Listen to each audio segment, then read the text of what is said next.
You have a secret. You're even keeping it from yourself.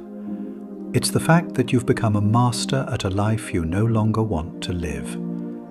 Every morning, you perform a version of you that is so polished, so efficient, it doesn't even need your mind to show up anymore. You think this hollow feeling is a sign that you're breaking down, but the truth is much more uncomfortable. You aren't failing. You've actually succeeded so completely that you've run out of room to exist. You wake up 3 minutes before your alarm. You don't even need the noise anymore.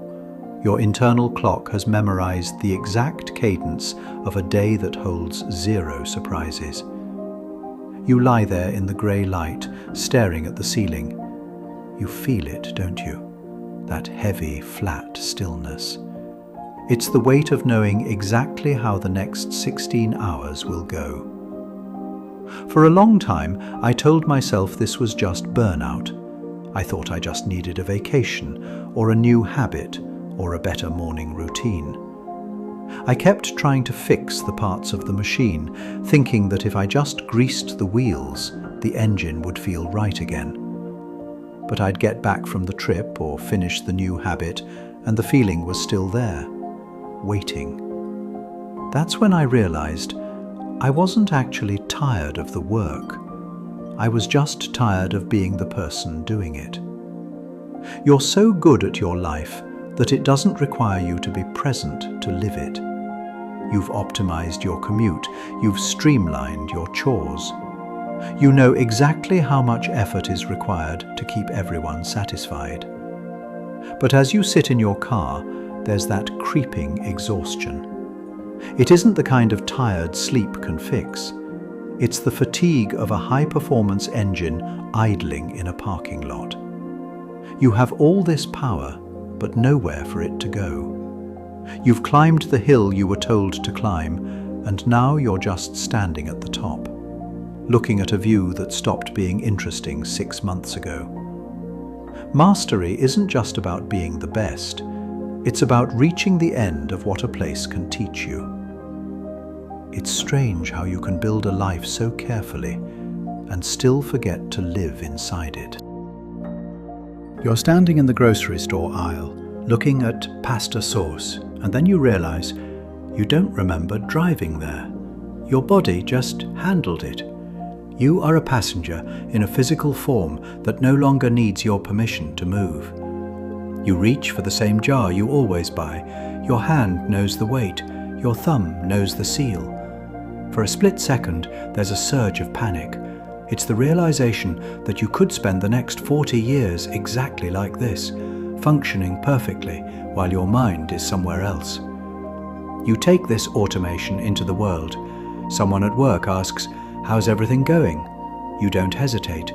"Good," you say. "Busy, but good." You've mastered the art of the good that means absolutely nothing. You describe your projects with the enthusiasm of someone who actually cares, while a part of you stands 10 feet away, watching yourself perform. It feels like wearing a costume that's slightly too tight. You've become an expert at translating your boredom into focus and your emptiness into stability. As long as you look fine, no one will look close enough to see that you're gone. You aren't just hiding your unhappiness from them.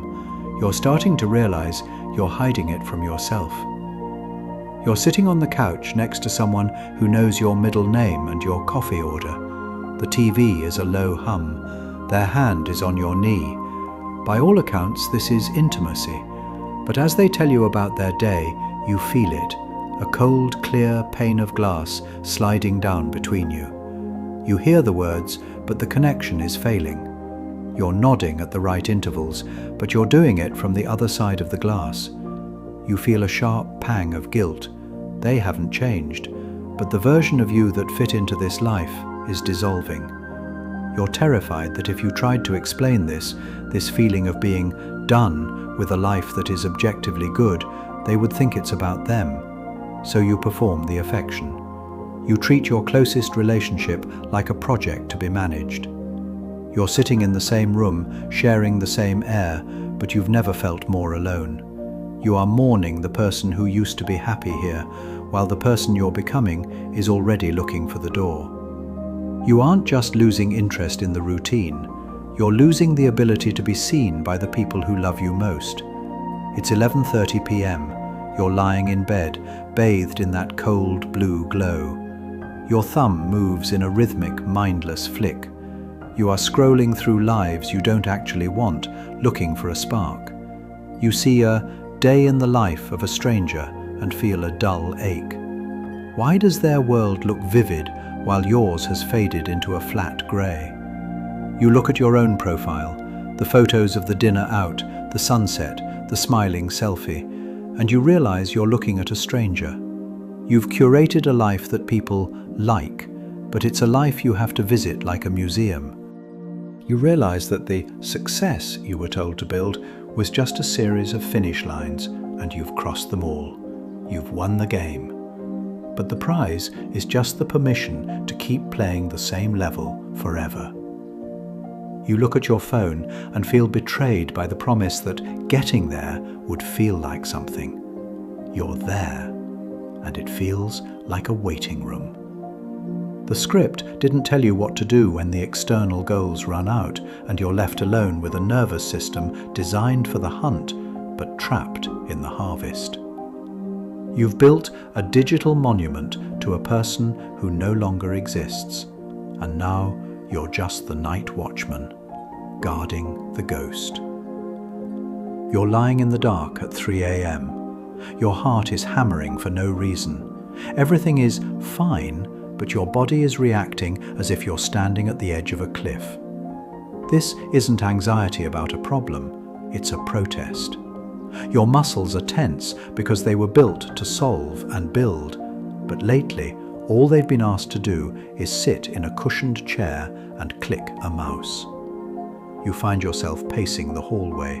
You feel a primal urge to just leave. Not to go anywhere, but to move until the landscape changes. During the day, it shows up as a sudden wave of fatigue. Your brain just shuts off. It refuses to process one more spreadsheet. It's not that you can't do the work, it's that your biology is recognizing the work as a waste of your limited time on Earth. You feel a physical heaviness in your chest, a literal heartache for a life that actually requires you to be alive. You can't meditate this away. You can't supplement it into submission. Your body has figured out the secret your mind is still trying to ignore. You are a hunter-gatherer trapped in a maintenance contract. You aren't getting sick, you're just starting to feel the walls of the cage. You're standing in your living room. The silence finally breaks. It's just the sound of you exhaling a breath you feel like you've been holding for 3 years. You look at your home and stop trying to feel lucky for having it. You just see things that fit the person you used to be. The stuck feeling wasn't a mistake. It was the sensation of a seed trying to crack its shell. This friction is the pressure of a larger version of you trying to get out of a life that has become too small to hold it. You walk to the mirror.